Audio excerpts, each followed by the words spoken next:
नमस्कार मंडळी, recipe with Rupali या यूट्यूब चॅनलमध्ये तुमचे स्वागत आहे। मी आज बनवणार आहे एकदम कुरकुरीत आणि खुसखुशीत अशी कडाकणी। बरेचदा काय होतं, कडाकणी करत असताना एकदम कडक होतात किंवा मऊ पडतात, जास्त तेलकट होतात। जर तुम्ही या पद्धतीने कडाकणी केली तर तुमची एकदम खुसखुशीत कुरकुरीत कमी तेलकट कडाकणी होणार। चला तर मग रेसिपीला सुरुवात करूया। कडाकणी करण्यासाठी या ठिकाणी मी अर्धा किलो मैदा घेतलेला आहे। या ठिकाणी 1 वाटी साखर घ्यायची आहे। साखर थोडीशी तुम्ही जास्त घेतली तरी चालेल जर तुम्हाला जास्त गोड हवं असेल तर। त्याच वाटीने मोजून अर्धी वाटी तूप घ्यायचं, 1 वाटी पाणी आणि अगदी किंचितसं मीठ घ्यायचं। एका भांड्यामध्ये 1 वाटी पाणी ओतायचं, त्या पाण्यामध्येच 1 वाटी साखर। जर तुम्हाला जास्ती गोड हवं असेल तर अगदी थोडीशी 1 मूठभर साखर जास्ती घेतली तरी सुद्धा चालेल। त्यामध्ये अर्धी वाटी तूप घ्यायचं। तूप नसेल तर या ठिकाणी डालडा वापरला तरी सुद्धा चालेल। थोडंसं मीठ टाकायचं।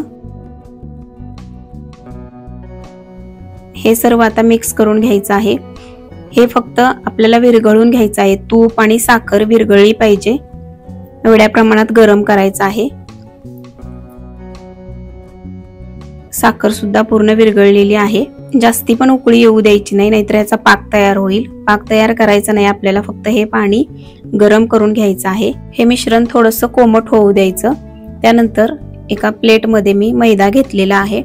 सुरुवातीला थोडा मैदा घ्यायचा, त्यामध्ये तयार केलेलं मिश्रण ओतायचं आणि हे पीठ आता मळून घ्यायचं आहे। जसं लागेल तसं यामध्ये हे मिश्रण टाकायचं, त्यामध्ये मैदा ऍड करत जायचं। व्हिडिओ मध्ये दाखवलेल्या 1 वाटीच्या प्रमाणामध्ये बरोबर अर्धा किलो मैद्याची कडाकणी झालेली आहे। या ठिकाणी लागेल तसं हे मिश्रण घ्यायचं, त्यामध्ये मैदा ऍड करत जायचं। तुम्ही कोणत्याही 1 वाटीचं प्रमाण घेऊ शकता, फक्त मैदा तुम्हाला कमी जास्त मग लागू शकतो। फक्त 1 वाटीच्या प्रमाणाने साखर, पाणी आणि तूप किंवा डालडा एवढं घ्यायचं आहे। आणि गोड पदार्थ जरी असला तरी थोडंसं किंचितसं मीठ टाकायचं, म्हणजे गोड पदार्थ जरी असला तरी चव छान लागते। आता पीठ व्यवस्थित मळून घ्यायचं आहे। एकदम घट्ट सुद्धा मळायचं नाही किंवा एकदम सैलसर सुद्धा ठेवायचं नाही। आपण ज्या पद्धतीने चपातीला वगैरे मळतो त्या पद्धतीचं पीठ मळून घ्यायचं आहे, म्हणजे कडाकणी लाटताना व्यवस्थित लाटता येतील। अशा प्रकारे हे पीठ मळून घेतलेलं आहे। पाहू शकता तुम्ही, जास्त कठीण नाही किंवा एकदम सैलसर सुद्धा नाही, मध्यम असं हे पीठ मळून घेतलेलं आहे। आता याचे छोटे छोटे गोळे तयार करून घ्यायचे आहेत। तुम्हाला हव्या त्या आकारामध्ये तुम्ही कडाकणी बनवू शकता, छोटी किंवा मोठी किंवा मध्यम साईजची। एवढ्या आकाराची गोळी मी तयार करून घेतलेली आहे। अशा प्रकारे बाकी सर्व पिठाच्या गोळ्या तयार करून घ्यायच्या आहेत। आणि हे पीठ मळून झालं की लगेच करायला घ्यायचं, कारण तूप किंवा डालडा असतो त्यामुळे कडक येण्याची शक्यता असते। मी थोड्याशा गोळ्या करून घेतलेल्या आहेत। आता मैद्यामध्ये बुडवून घ्यायचे आणि आता याची कडाकणी लाटून घ्यायची आहेत। कडाकणी लाटत असताना एकदम पातळ लाटायची, ज्या पद्धतीने आपण चपाती वगैरे करतो त्यापेक्षाही पातळ लाटली तरी सुद्धा चालतील, म्हणजे एकदम कुरकुरीत होतात। जर जाड लाटली तर तेलामध्ये टाकल्यानंतर ते फुगतात, त्यामुळे आपल्याला फुगलेली नको आहेत, एकदम कुरकुरीत हवी आहेत। अशा प्रकारे लाटून मी एकसारखी कडाकणी येण्यासाठी टोपणाच्या साहाय्याने त्याला गोल आकार दिलेला आहे।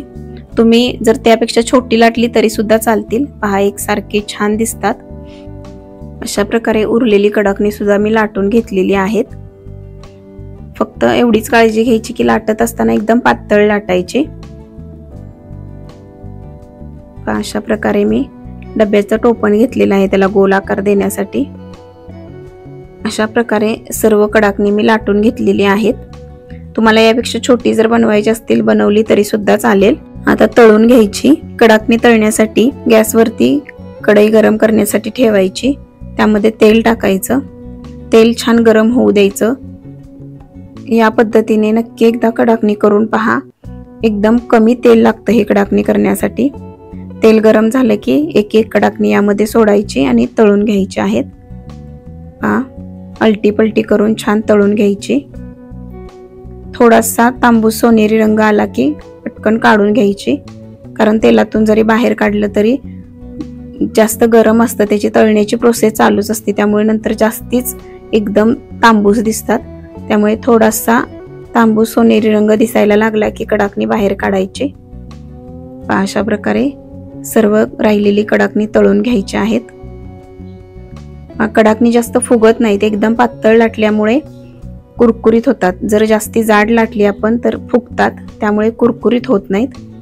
अशा प्रकारे उरलेली सर्व कडाकणी आता तळून घेतलेली आहेत. आवाजावरून तुमच्या लक्षात येत असेल की ती कुरकुरीत कडाकणी झालेली आहेत. तर या दसऱ्यासाठी नक्की या पद्धतीने कडाकणी करून पहा. खूप म्हणजे खूप कुरकुरीत आणि खुसखुशीत सुद्धा होतात, कमी तेलकट होतात. आजची रेसिपी कशी वाटली कमेंट करून नक्की सांगा. अशाच नवनवीन रेसिपी पाहण्यासाठी जर चॅनेलला सबस्क्राईब केलं नसेल तर रेसिपी विथ रुपाली या यूट्यूब चॅनेलला पटकन सबस्क्राईब करा. पुन्हा भेटू अशाच एका नवीन रेसिपी सोबत. तोपर्यंत धन्यवाद.